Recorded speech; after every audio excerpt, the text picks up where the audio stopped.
que os milagres são relativamente raros na história da Igreja, mas que eles se tornam abundantes, se tornam até comuns a partir do momento em que, na rocha de Massabielle, na cidade de Lourdes, nos vertentes Pirineus da França, ali aparece Nossa Senhora para Santa Bernadette Soubirous no século passado. Ela aparece e proclama: eu sou a Imaculada Conceição. Exatamente tocava o Papa daquele tempo, Pio IX, cujas virtudes heróicas foram agora anunciadas pela Santa Sé e que caminha assim para sua beatificação.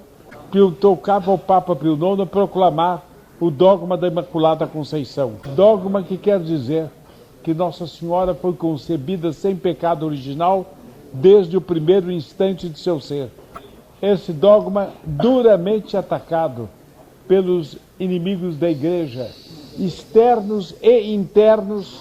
Esse dogma, Pio IX, com uma coragem de anjo, definiu aos olhos. E confirmando esse dogma, Nossa Senhora apareceu na gruta de Massabielle e disse a uma pastorazinha, Bernadette Soubirous, hoje Santa Bernadette Soubirous, Nossa Senhora disse: eu sou a Imaculada Conceição.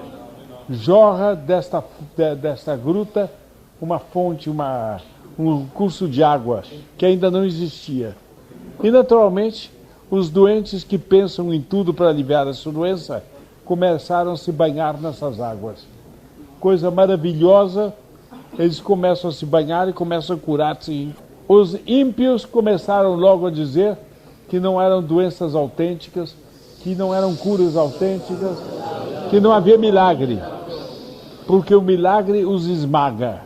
A Igreja instituiu então um escritório médico especial com todos os recursos mais modernos que a ciência tinha para analisar as doenças, para, como prova, antes de irem para a gruta para se banharem, antes para lá, tirar a prova de todos os modos possíveis que eles tinham a doença e qual era a doença.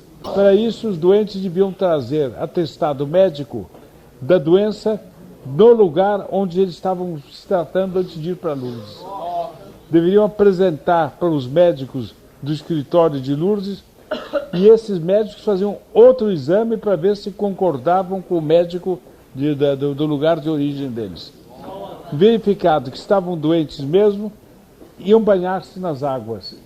Banhavam-se naquelas águas e depois voltavam, muitas vezes, nem sempre, cantando a glória de Nossa Senhora. Tinham obtido a cura.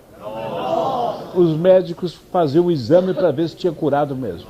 E verificada uma vez a cura, verificado que a doença não era curável e que foi curada, outro ponto, que foi curada instantaneamente, só podia ser curada por aquela água. E só curada por aquela água ficava provado o milagre. Instituiu-se todo um fichário com todas as provas das curas de Lourdes. E um ímpio famoso da França, não me lembro se foi Balzac, se foi Renan, um dos ímpios mais famosos da França, foi a Lourdes para escrever um livro contra Lourdes. Mas ele arranjou um jeito de não dizer quem era. Desembarcou e deu um giro por lá. Depois fugiu. E disse aos seus íntimos: eu não fiquei, eu fugi, porque o milagre me esmagava. Eu conto 2 casos mais do que comprovados de cura de Lourdes. Um era de um menino, creio que já foi nesse século, um menino que não enxergava, não via, era cego de nascença. E os médicos, pondo aqueles aparelhos nos olhos, todos eram unânimes dizer que ele não enxergava e não podia enxergar, porque ele não tinha nervo óptico. O nervo óptico é um nervo que liga o globo ocular ao cérebro. Sem esse nervo é impossível enxergar. Ele não tinha, nasceu sem nervo óptico. A mãe, que era uma senhora de fé, quis que o menino se mergulhasse na gruta de qualquer maneira. O menino mergulhou-se e saiu olhando, comentando as coisas, etc. e tal.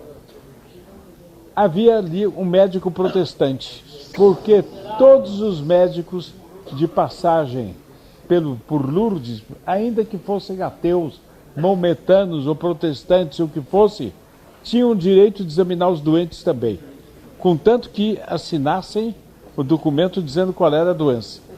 E depois assinassem também a cura. Era um médico protestante inglês. E o médico examinou o menino antes da cura, antes de ir para lavar-se em Lourdes, e atestou que o menino não tinha nervo óptico. O médico ficou pasmo quando viu o menino saindo e falando. Então, quis ir com a mãe para uma cidade próxima a Lourdes, mas maior, mais importante, e que naquele tempo tinha aparelhos para examinar a vista melhores que os de Lourdes. Chama a cidade de Pau, é ali perto. E a mãe convidou a mãe se ela queria levar o filho lá. Ela disse que pois não. Foram no automóvel, a senhora, o menino e o inglês. Sentados dentro do automóvel, o menino ia comentando as coisas. Olha tal outra coisa, olha tal outra coisa. E o médico inglês, protestante, que não queria crer naquela coisa, olhava pasmo para o menino. Ele tinha visto que o menino não tinha nervo óptico. Desceram em Pau, foram falar com um colega que tinha os aparelhos, e o médico disse que ele mesmo vê dentro do aparelho o nervo óptico do menino, para ver se tinha se reconstituído miraculosamente. Não houve milagre, não houve milagre. Houve mais do que milagre, um arquimilagre. O arquimilagre foi o seguinte: o menino, apesar de não ter o nervo óptico, via. Era, portanto, um milagre permanente. O médico assinou. Não sei se se converteu, mas ele assinou. Quer dizer, está aprovado. Lindo milagre que eu interpretarei daqui a pouco com os senhores. Outro milagre.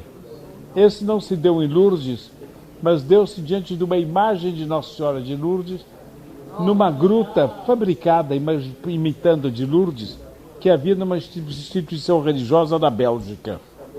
Bélgica, como os senhores sabem, é bem longe de Lourdes já. Havia lá um homem que tinha sofrido, um operário. Ele tinha sofrido um desastre. E em virtude desse desastre tinha sido necessário cortar uma parte do osso da perna dele. O resultado é que ele se tornou incapaz de andar, porque o osso estava cortado.